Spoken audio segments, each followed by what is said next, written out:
It had been a rainy Thursday evening when Alex first heard the knock on his door. He rarely had visitors, and most days were a repetition of quiet solitude. Wake up, work from home, reheat leftovers, and scroll aimlessly before bed. The knock broke his routine like a shattering glass. He hesitated, unsure whether to open it, but curiosity won. When he opened the door, he found Maya, his neighbor from 2 doors down, standing there, soaked, shivering slightly, and clearly embarrassed. "I'm so sorry to bother you," she said, her voice soft but urgent. "I locked myself out and my phone's dead. Can I use yours for a moment?" Alex nodded and stepped aside. Maya had always been somewhat of a mystery to him. He'd seen her around, sometimes on the balcony with a book, other times walking her dog, but they'd never exchanged more than polite greetings. Now, she was in his living room, dripping rainwater and apologizing profusely. "It's really not a problem," he said, handing her his phone. She made a call, brief, whispered, and unclear. When she hung up, she sighed. "No one's picking up. I think I'll just wait for the locksmith. Might take a while." There was something about the way she looked at him, grateful yet hesitant, that made him say, "You can wait here if you'd like. Better than standing out in the rain." She smiled, a little relieved. "Thank you. That's very kind." As she settled into the corner of his couch, clutching a mug of tea he'd offered, they began to talk. At first, it was casual, work, weather, the irritating building maintenance. But soon, it felt more personal. She laughed at his dry humor. He noticed how her eyes lit up when she talked about her favorite films. Hours passed unnoticed. "Feels weird," she said at one point. "We've lived this close and never really talked."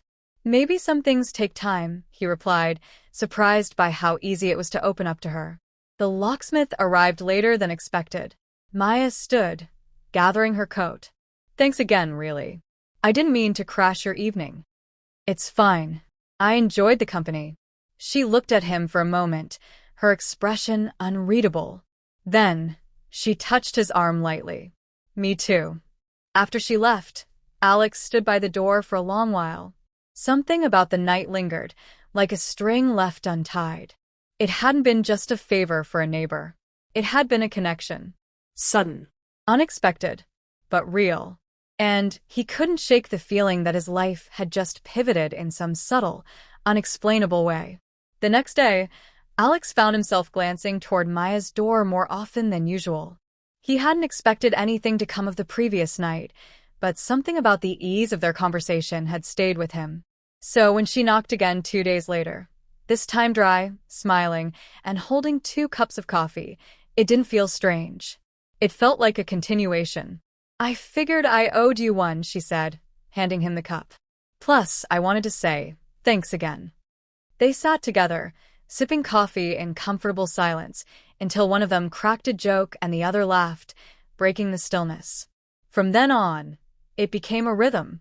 Shared dinners, casual walks around the block, movie nights that stretched too long.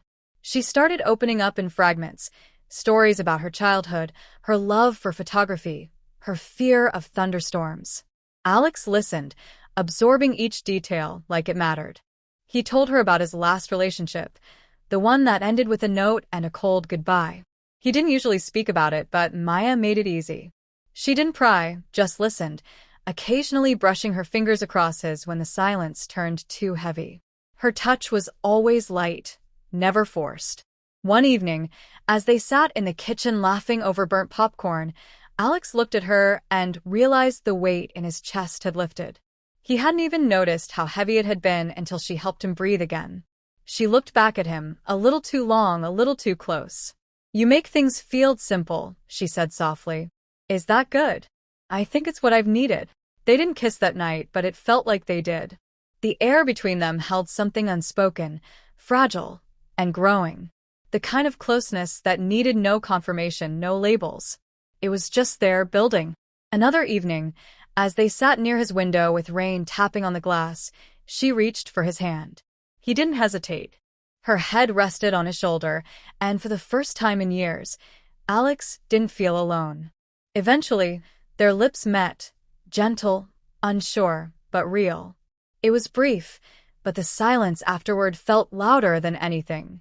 She looked into his eyes with something like guilt shadowing her gaze, but she didn't pull away. "I don't want to hurt you," she said, voice barely above a whisper. "Then don't." She nodded, kissed him again, and leaned into him like she belonged there. He thought, in that moment, he'd found someone who saw him, who chose him without condition. And maybe, finally, it was his turn to feel chosen. But even then, a small voice inside him noted the hesitation in her eyes, something unsaid, hovering just beneath her warmth. He ignored it. Some things are better felt than questioned, or so he believed. Maya began to pull away, slowly, and without explanation. Her replies to Alex's texts became shorter, her excuses for avoiding time together more frequent. At first, he told himself she was just busy, that everyone needs space. But when days passed without hearing from her, the doubt crept in. One evening, he saw her from his balcony, dressed up and laughing with someone he'd never seen before, a man tall, confident, and far too familiar with her. They walked together toward the elevator, hand in hand. It felt like a punch. Alex didn't move for a long time after they disappeared from view. The next day, he couldn't stop himself. He knocked on her door, waited. She opened it, surprised but not guilty. That hurt more than he expected. "Who is that?" he asked, already knowing. Maya sighed, stepped aside, letting him in without a word. She sat down, avoiding his eyes. "He's my fiancé," she said after a long pause. Alex stared, the words not registering. "What?" "I didn't plan for any of this to happen," she said quickly. "Things with him were rocky when we met. I felt lost, and you were comforting." "Comforting?" His voice cracked, half laugh, half disbelief. "I wasn't some distraction. I fell for you, Maya." "I know," she whispered. "I let it go too far." He stood there, waiting for more, some fight, some apology that meant something. But she offered nothing. "Why didn't you tell me?" "Because I didn't want to lose what we had. I was selfish," she admitted. "You made me feel things I hadn't felt in a long time. But I never stopped loving him. I was just confused." Confused. That word echoed in his head, like a cruel joke. Every moment they shared, every late-night talk, every kiss, it was real for him. For her, it was temporary warmth before returning to something else. Someone else. "You used me," he said quietly. "I didn't mean to. I cared about you. I still do. Just not enough." She nodded, and the silence that followed felt final. No tears, no screaming. Just a quiet death of something that never had a real name. He left without saying goodbye. What was there to say? That he had believed in something that never stood a chance? That he had let himself hope again, only to become someone's escape route? It wasn't just heartbreak, it was betrayal disguised as tenderness. And somehow, that hurt the most. The idea that love could feel so genuine and still be a lie.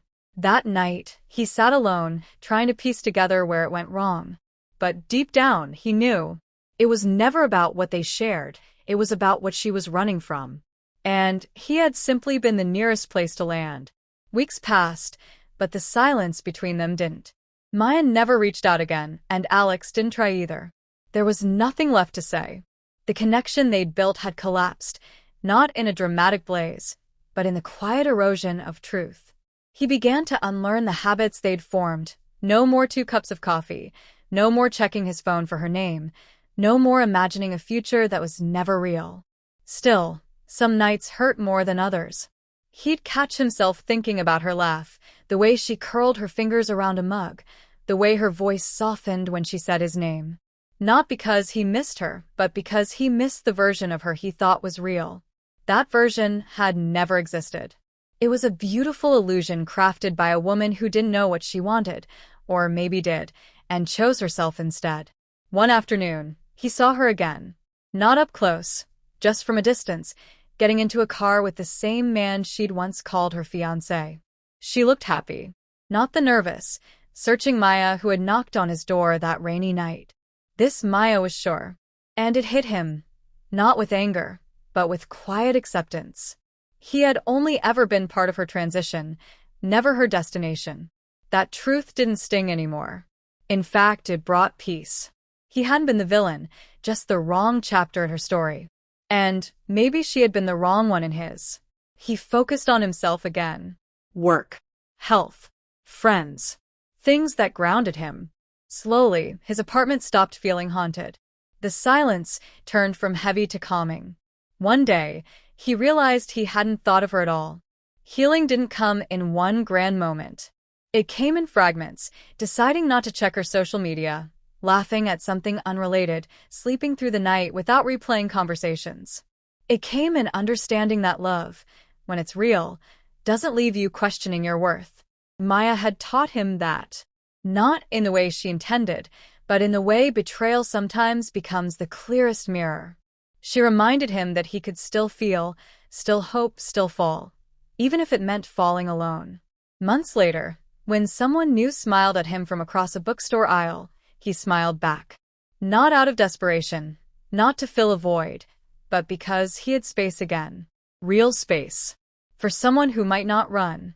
Someone who would choose him the way he had chosen Maya.